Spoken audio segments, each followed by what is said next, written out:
ഒരു മനുഷ്യനെ നല്ല രീതിയിൽ ജീവിക്കാനുണ്ട് അങ്ങോട്ട് സഹിക്കില്ല, കുരു പൊട്ടി ഒലിക്കും ചിലവൊക്കെ. അത്രത്തോളം ദുഷിച്ചിരിക്കുന്ന ഒരു കൂട്ടം ആൾക്കാർ അത് സോഷ്യൽ മീഡിയയിൽ ഇങ്ങനെ കമൻ്റായിട്ട് ഇടുക. പറഞ്ഞു വരാൻ അറിയാമല്ലോ, നമ്മുടെ മനുഷ്യൻ അങ്ങനെയാണ്. ഒരാൾ നമ്മളെക്കായി ഒന്ന് ഉയർന്നോ അല്ലെങ്കിൽ എങ്ങനെ രക്ഷപ്പെട്ടു പോയി കണ്ടാൽ സഹിക്കില്ല, അവൻ എങ്ങനെ അത് താഴ്ത്തേക്ക് ഇടും, അതിനെ ഒരു കുറ്റം കണ്ടുപിടിച്ച് ഒരു സുഖം കണ്ടാൻ ശ്രമിക്കുന്ന മനുഷ്യന്മാർ. അത് പണ്ടേ പോലുള്ള മനുഷ്യന്. മലയാളികൾക്ക് എത്രത്തോളം സമ്പന്നരാണ് അല്ലെങ്കിൽ ഈ പറഞ്ഞ വിദ്യാഭ്യാസപരമായ സമ്പന്നരാണെന്ന് പറഞ്ഞിട്ട് എന്താ ഗുണം? ഒരു ഗുണമില്ല, ഒരു മാറ്റമില്ല. പറഞ്ഞു തന്നെ അറിയാം, ഷിയാസ് കരീമിൻ്റെ കല്യാണമാണ് കഴിഞ്ഞ ദിവസം. ഇനി ഷിയാസ് കരീം ആരാണ്, നിന്നത് ആര്, ഇവനേതാ വേട്ടാവളി എന്നൊക്കെ ചോദിക്കുന്ന ഒരു സുഖം. ഷിയാസ് കരീം ബിഗ് ബോസ് എന്ന ഇതിലാണ് നമ്മൾ കാണുന്നത്. അദ്ദേഹത്തെ കൂടുതൽ അറിയപ്പെടുന്നത് സ്റ്റാർ മാജിക്കിൽ എന്ന് പറഞ്ഞ പരിപാടിയാണ്, ഫ്ലവേഴ്സ് ചാനലിൽ സ്റ്റാർ മാജിക് എന്ന പരിപാടിയിലാണ്. പുള്ളിക്ക് വേറെ വലിയ കഴിവൊന്നുമില്ല, ആൾ സുന്ദരനാണ്.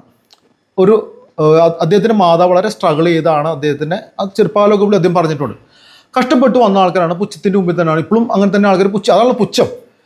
ആ വന്ന ആളാണ് അദ്ദേഹം. കഷ്ടപ്പെട്ട് പേരെടുത്ത് അല്ലെങ്കിൽ മോഡലിങ്ങും ഇതുപോലെ പരിപാടികളൊക്കെ പങ്കെടുത്ത് കാശുണ്ടാക്കി അദ്ദേഹം വിവാഹം കഴിക്കുന്നു. വിവാഹം അദ്ദേഹത്തിന് ഇഷ്ടത്തെ പോലെ നടത്താൻ പറ്റില്ലേ? പല രീതിയിലുണ്ട്. ആർഭാടത്തിന് നടത്തുന്നുണ്ട്, എനിക്ക് ആർഭാടം നമുക്ക് പറയാം, അല്ലെങ്കിൽ ഒന്നുമില്ലാതെ നടത്തുന്നുണ്ട്, അപ്പോൾ പറയാം പിശുക്കൊണ്ടാന്ന് പറയാം, എന്നും പറയാം. പക്ഷെ അദ്ദേഹം കല്യാണം ഭംഗിയായിട്ട് നടത്തി. ആ കല്യാണം ആൾക്കാർക്ക് പിടിച്ചില്ല.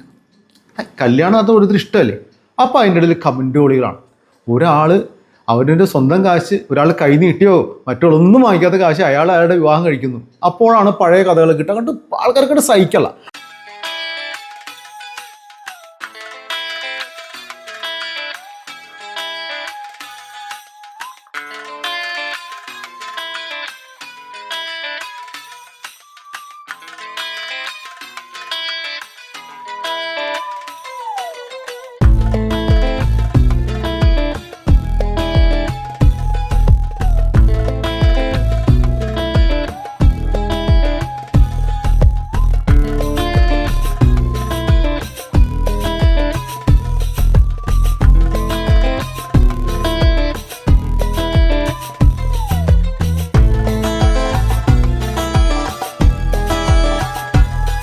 അപ്പോൾ അങ്ങനെ കുറച്ച് കമൻറ്റുകൾ നമുക്ക് വായിച്ചു നോക്കാം. അതിനകത്ത് കുറേ മതമായ കുറേ മൗലിയാക്കന്മാരും പറയുന്നുണ്ട്, നമുക്കത് പറയാം. അതിനകത്ത് ആദ്യം തന്നെ മഞ്ഞൾ കല്യാണം എന്നുള്ള പരിപാടി ഇപ്പോഴത്തെ ഒരു ട്രെൻഡാണല്ലോ. ഈ മഞ്ഞൾ കല്യാണം അടുത്തിടെ തുടങ്ങിയതാണ്. കാശിൻ്റെ നെകളിപ്പ്. പഴയ കാലത്തൊന്നും മഞ്ഞളും മുളകും മല്ലിയും എന്ന പേരിലുള്ള പേക്കൂത്ത് ഉണ്ടായിരുന്നില്ല സുഹൃത്തെ. എല്ലാം പേക്കൂത്താണ് ഇപ്പം. ഞാനിതിന് ഷിയാസിനെ മാത്രം കുറ്റം പറയാം. മൊത്തത്തിൽ മുസ്ലിങ്ങളാണെങ്കിലും മറ്റുള്ള മുസ്ലിങ്ങളാണ് ഏറ്റവും കൂടുതൽ പോക്കരുത് നടത്തുന്നത്, ഏറ്റവും കൂടുതൽ ദൂർത്ത് നടത്തുന്ന വിഭാഗം അവരാണ്. ഈ ഹൽദിയും മഞ്ഞളൊക്കെ എന്തിനാണ്? നിങ്ങൾക്ക് നടത്താം, കുറച്ച് ആൾക്കാർ മാത്രം പങ്കെടുക്കുന്ന ഒരു പണ്ട് മൈലാഞ്ചി എന്ന് പറയുന്ന സംഭവമൊക്കെ മാറി വലിയ ഫംഗ്ഷനായിരിക്കുന്നു. അപ്പോൾ ആൾക്കാർ പറയും അത് കുറേ ആൾക്കാർ വരുമാനം ഉണ്ടാക്കാൻ എന്തൊക്കെ മാർഗം കൊണ്ട് അങ്ങനെ ജീവിച്ച് വരുമാനം ഉണ്ടാക്കാൻ പറ്റുമോ? ശരിക്കും പറഞ്ഞാൽ ഇതൊക്കെ പൈസ ഉള്ളും ചെയ്തോട്ടെ. ഇനി അവനോട് എന്തിനും കാണിച്ച് നമുക്ക് കണ്ട് ആസ്വദിച്ച് അല്ലെങ്കിൽ കണ്ടുപോകാം. ഇല്ലാത്തതിനെ ഇതിൻ്റെ പുറകെ എടുക്കണം. ഇല്ലാത്തതിന് മുമ്പെയാണ് അത് ബാധ്യതയാണ്, കടമാണത്. തീർച്ചയായും ഇതുപോലത്തെ പരിപാടിക്ക് ഞാനൊരിക്കലും സപ്പോർട്ട് ചെയ്യില്ല. അതൊക്കെ ശരിക്കും പറഞ്ഞാൽ ദൂരത്ത് തന്നെയാണ്. കല്യാണം കഴിക്കാൻ പറ്റാതെ എത്ര പെൺകുട്ടികളും ഒക്കെ വീട്ടിലിരിക്കുന്നത്. ഒന്ന് കെട്ടിച്ച് ആ പൈസ മതി, ചിലപ്പോൾ ഒരു ഫംഗ്ഷന് ലക്ഷങ്ങളാണ് കൊടുക്കുന്നത്.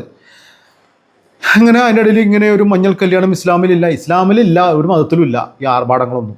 അടുത്ത വലിയൊരു ഇടം, പണ്ടത്തെ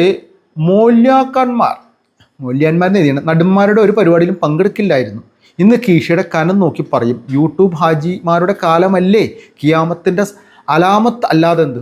വല്ലാത്ത നൊമ്പരപ്പെടുന്നൊരു മുസ്ലിമാണെന്ന് തോന്നുന്നു അദ്ദേഹം പറയുന്ന കല്യാണത്തിന് മൗലിയാക്കന്മാരൊക്കെ ആ കാലമൊക്കെ പോയി. മമ്മൂട്ടിയുടെ മോൻ്റെ കല്യാണത്തിനും മോളുടെ കല്യാണത്തിനൊക്കെ മൗലിയാക്കാരും പോയിട്ടുണ്ടാവില്ലേ? എന്തേ? മമ്മൂട്ടി നടനല്ലേ? അല്ലാതെ വെള്ളം അടിച്ചെടുക്കുന്ന മറ്റു രീതിയിൽ നടക്കുന്ന ആൾക്കാരുടെ കല്യാണത്തിനും പരിപാടികൾക്കും മരണശേഷമൊക്കെ പോകുന്നുണ്ട്. അതൊക്കെ അന്ന കാലം. മനുഷ്യൻ എന്ത് ചെയ്യുന്നു എന്നുള്ളതല്ല, നമുക്ക് എന്ത് ചെയ്യാൻ പറ്റുമെന്ന് ആലോചിക്കുക. അല്ല മുസ്ലിയാക്കന്മാരെ അങ്ങനെ നന്നാക്കാൻ നിന്ന് കഴിഞ്ഞാൽ പല കാര്യങ്ങളിലും ഇന്ന ആൾക്കാർ പള്ളിയിൽ വരാൻ പാടില്ലെന്ന് പറഞ്ഞാൽ എത്ര പേരെ ഉണ്ടാവും പള്ളിയിലേക്ക് കയറാൻ? അപ്പം അതൊന്നും നടക്കില്ല. കാലങ്ങൾക്ക് അനുസരിച്ച് എല്ലാം മാറിക്കൊണ്ടിരിക്കുകയാണ്. അപ്പം പിന്നെ സ്വാഭാവികമായിട്ടുള്ള അടുത്തൊരു ചോദ്യമുണ്ട്. ഇത് ഏത് വേട്ടാവളീനാ? ഞാൻ ആദ്യം പറഞ്ഞില്ലേ, അറിയില്ല. ഒരു സൂപ്പർ സ്റ്റാർ ആയിരുന്നെങ്കിൽ നീ പിന്നെ ഇതല്ല ഇതിനപ്പുറം കാണിക്കുമായിരുന്നു. എന്തേ? അത്യാവശ്യം പുള്ളിക്ക് ചെയ്യാവുന്നതൊക്കെ ചെയ്തിട്ടില്ലേ? അപ്പോൾ അതാണ് അസൂയ, കുശുമ്പ്. കഷണ്ടിക്ക് മരുന്നില്ല എന്ന് പറഞ്ഞാൽ കഷണ്ടിക്ക് മരുന്ന് കണ്ടുപിടിച്ചിട്ടുണ്ട് അല്ലേ, മാറ്റിപ്പിടിപ്പിക്കാം. കല്യാണത്തിനല്ലേ പോകുന്നത്, അല്ലാതെ യുദ്ധത്തിനൊന്നുമല്ല. പിന്നെ അദ്ദേഹത്തിന് ഡ്രസ്സിനെ പറ്റിയാണ്. ഡ്രസ്സിനെ പറ്റി പറയുന്നത്. അതിന് മുമ്പ് തന്നെ പറയണത് പീഡനക്ക് സ്മൃതിക്ക് പെണ്ണ്. ഒരു സമയത്ത് അതിന് ഒരു പ്രശ്നം ഉണ്ടായിരുന്നു. അതൊരു ഹണി ട്രാപ്പ് എന്നുള്ള രീതിയിലാണ് കേട്ടത്. ഞാൻ ഷിയാസ് കരീമിൻ്റെ ആരോന്നുമല്ല, പക്ഷേ സോഷ്യൽ മീഡിയയിൽ നമ്മളിത് കാണുന്നുണ്ട്, കാര്യങ്ങൾ അറിയാം. അതിനുശേഷം വാർത്തകൾ വന്ന് നോക്കുമ്പോൾ അതൊരു ഹണി ട്രാപ്പ് പ്രശ്നമായിരുന്നു. അതിനുശേഷം അദ്ദേഹം ആ സമയത്തായിരുന്നു ഒരു കല്യാണം ആലോചിച്ച് വെച്ച് എൻഗേജ്മെൻറ്റ് കഴിഞ്ഞ ആ സമയത്ത് അത് സ്വാഭാവികമായിട്ട് അങ്ങനെയൊക്കെ വിഷയം ഉണ്ടാകുമ്പോൾ പെണ്ണിൻ്റെ വീട്ടുകാർ ചിലപ്പോൾ വേണ്ടെന്ന് വെച്ചിട്ടുണ്ടെങ്കിൽ അത് ഒഴിഞ്ഞു പോയിട്ടുണ്ട്. ഏറെ എല്ലാം കാണുകയും ചെയ്യും, കുറ്റം പറയുന്ന ആൾക്കാർ. ചുരുക്കം പറഞ്ഞ എല്ലാ കോമാളികളും എത്തിയിരിക്കുന്നു. തൊപ്പിയെ കണ്ടില്ല, അത് യൂട്യൂബേഴ്സിൻ്റെ അവരുടെ ഫ്രണ്ട്സും കാര്യങ്ങളും സോഷ്യൽ മീഡിയ ഒരുപാട് ആൾക്കാർ വന്നിട്ടുണ്ട്. ഇതൊക്കെ കണ്ടും ആസ്വദിക്കും. ഇവരുടെ ചാട്ടവും ഓട്ടവും ഇവരുടെ സന്തോഷം കാണുമ്പോൾ നമുക്കുള്ളിൽ ഒരു തരം അസൂയ ഉണ്ടാവുമല്ലോ. അതാണ് ഈ പറഞ്ഞ ആൾക്കാർ. അങ്ങനെ ഒരുപാട് ആൾക്കാർ. ഇത് ഒരാളോടും പറയുന്നത്, കുറേ നാളുകൾക്ക് ശേഷം സോഷ്യൽ മീഡിയയിൽ കണ്ട അണ്ടനും അടകൊടനും ചെമ്മാനും ചെരുപ്പുത്തിയുമൊക്കെ അടിഞ്ഞാടി അപരാധിച്ച കല്യാണം. ഓഹോ, വാട്ട് എ ബ്യൂട്ടിഫുൾ കുശുമ്പല്ല, അസൂയ ടെൻറ്റ്. പിന്നെ ഞാൻ പറഞ്ഞ പോലെ ഡ്രസ്സിനെ കളിയാക്കുകയാണ്. എന്താണ് ആണുങ്ങളെ പറയിപ്പിക്കാൻ ശിഖണ്ഡി. അദ്ദേഹം നല്ല വ്യത്യസ്തമായ ഓരോ ഡ്രസ്സിനും പല പല ഡ്രസ്സിനായിട്ടാണ്. അദ്ദേഹം ഒരു മോഡലും കൂടിയാണ്. സ്ത്രീകൾ മരണം കാണിക്കാൻ ബ്ലൗസ് നെക്ക് ഇറക്കി കട്ട് ചെയ്ത പോലെ കോട്ടിൻ്റെ നെക്ക് കട്ട് ചെയ്ത് വെച്ചിരിക്കുന്നു. മഹാവൃത്തികേട്. ഈ ഡാഷിൻ്റെ ഓഞ്ഞ ഡ്രസ്സും ലുക്കും വെറുപ്പാണി കാണണ്ട. എടോ, ഇതൊക്കെ എല്ലാവരും ഒരു ഡ്രസ്സല്ലേ. ഇദ്ദേഹം ഈ പറഞ്ഞ സാധാരണക്കാരനായ ഒരു മനുഷ്യൻ, അവൻ 10 പൈസ ഉണ്ടാക്കി രക്ഷപ്പെട്ടു, അവൻ്റെ കല്യാണം നന്നായിട്ട് നടത്തി, അത്യാവശ്യം ആൾക്കാരെ വിളിച്ച് നടത്തി, അവൻ നല്ല ഡ്രസ്സ് ഇട്ടു, അതിലാണ് തെറ്റ്. വേറെ ആൾക്കാർ നടത്തിയ അതൊന്നും തെറ്റല്ലേ? എന്തിനാണോ ഈ സീസ്? ഒരു പക്ഷേ ഈ പറഞ്ഞ ആൾക്കാർക്കൊന്നും ചിലപ്പോൾ ഇതിന് കഴിവുണ്ടാവില്ലായിരിക്കും, ഇതിനൊരു ഭാഗ്യം ഉണ്ടാവില്ല. അപ്പോൾ അവൻ്റെ ആ വിഷമം അവൻ കരഞ്ഞു നിൽക്കുന്ന പോലെ തീർക്കുമായിരിക്കും. ശരിക്കും പറഞ്ഞാൽ ഞാൻ വീണ്ടും പറയാണ്, ഒരു മനുഷ്യൻ നന്നായി കണ്ടാൽ അതിഷ്ടപ്പെടാത്ത, അവനെ നന്നായി കാണരുത്. അവനെന്നും ഇങ്ങനെ ആദ്യമായിട്ട് വൃത്തിയായിട്ട് നശിച്ച് നാറാണക്കല്ലെടുത്ത് നടക്കണ കാണാൻ ഇഷ്ടപ്പെടുന്ന വലിയൊരു കൂട്ടം ആൾക്കാരുണ്ട്. കാര്യം അവർ ഈ പറഞ്ഞ ആൾക്കാർക്ക് ജീവിതത്തിൽ രക്ഷപ്പെടാത്ത, അതിൻ്റെ ഫ്രസ്ട്രേഷനുള്ള ആൾക്കാരായിരിക്കും. കാര്യം ഷിയാസിനോട് വ്യക്തിയല്ല. ഷിയാസിൻ്റെ ഒരു കല്യാണം വെച്ച് ഞാൻ ഷിയാസിനെ പൊക്കാനോ താഴ്ത്താനോ ഒന്നുമല്ല പറയണത്. നമ്മുടെ മനസ്സ് ശരിയാവേണ്ടിയിരിക്കുന്നു. നമ്മുടെ തെറ്റുകൾ മനസ്സിലാക്കി മറ്റുള്ള തെറ്റുകൾ വിലയിരുത്തേണ്ടി വരും. അപ്പോൾ എന്താണ്, ഒരാൾ കുറ്റം പറയാൻ നമുക്ക് പറ്റില്ല.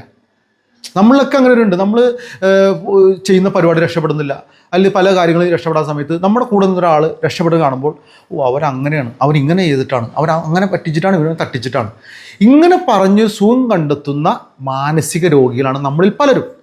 ഇതിപ്പോൾ എൻ്റെ അടുത്തും അല്ലെങ്കിൽ നമ്മളിലൊക്കെ ഒളിഞ്ഞു കിടക്കുന്ന സംഭവമാണ്. അപ്പോൾ നമ്മൾ അത് അറിഞ്ഞുകൊണ്ട് പെരുമാറും. ഒരാൾ കാണുമ്പോൾ നമ്മൾ അവരുടെ പോസിറ്റീവ് വെച്ച് കൊടുത്തു കഴിഞ്ഞാൽ എന്താ കുഴപ്പം? എന്തിനാണ് നെഗറ്റീവ് വാരി അറിയണത്? പോസിറ്റീവായിട്ട് ചിന്തിക്കുന്ന സ്ഥലത്തല്ലേ സംഭവം. വിവാഹം എന്ന് പറഞ്ഞാൽ ഓരോരുത്തരുടെ അവകാശവും, വിവാഹം എന്ന് പറഞ്ഞാൽ ഓരോരുത്തർ ഇഷ്ടമാണ്. ഷിയാസ് കരീം അത് വേലെടുത്തു. ഇനി അഥവാ ആർഭാടം കാണിച്ചാൽ അദ്ദേഹത്തിൻ്റെ പൈസ കൊണ്ടാണ്. വേണ്ടവർക്ക് പോകാം, അവരവരാവശ്യമുള്ള ഇഷ്ടപ്പെടുന്ന ആൾക്കാരെ മാത്രം വിളിച്ചിട്ടുള്ളൂ. ഷിയാസ് പറഞ്ഞാൽ അവർ ഇഷ്ടപ്പെടുന്ന, അയാളെ സ്നേഹിക്കുന്നതിന് മാത്രം വിളിച്ചിട്ടുള്ളൂ. അവരൊന്ന് കൂടുക. പിന്നെ ഇതൊക്കെ പറയാനുള്ള മെയിൻ പ്രശ്നം എന്ന് പറഞ്ഞാൽ, ഷിയാസിനോടും പറയണേ, സോഷ്യൽ മീഡിയയിൽ ക്യാമറ ആയിട്ട് വരുന്ന ആൾക്കാരുണ്ടല്ലോ, ഇവരാണ് ഇത് സോഷ്യൽ മീഡിയയിലുണ്ട്, പബ്ലിക്കായിട്ടൊരു വീഡിയോ ആണ്, അതിനകത്ത് ആർക്കും എന്തും കമൻറ്റ് അടിക്കാം, കുഴപ്പമൊന്നുമില്ല. പക്ഷേ ഇതൊക്കെ കേൾക്കുമ്പോൾ മലയാളികൾക്കൊരു മാറ്റമില്ലല്ലോ എന്ന് എനിക്ക് തോന്നുന്നു. അന്നും ഇന്നും എന്നാലും മലയാളി തന്നെ, ഒരു മാറ്റമില്ല. കണ്ടവൻ്റെ ഉയർച്ചയിൽ വല്ലാതെ നൊമ്പരപ്പെടുന്ന, വിഷമിക്കുന്ന, ചെലം പൊട്ടിയൊഴുകുന്ന കുറേ വികൃതി ജന്മങ്ങൾ. ഞാനും നിങ്ങളൊക്കെ ഇനിയും നന്നായ കൊള്ളാം, അത്രേ ഉള്ളൂ.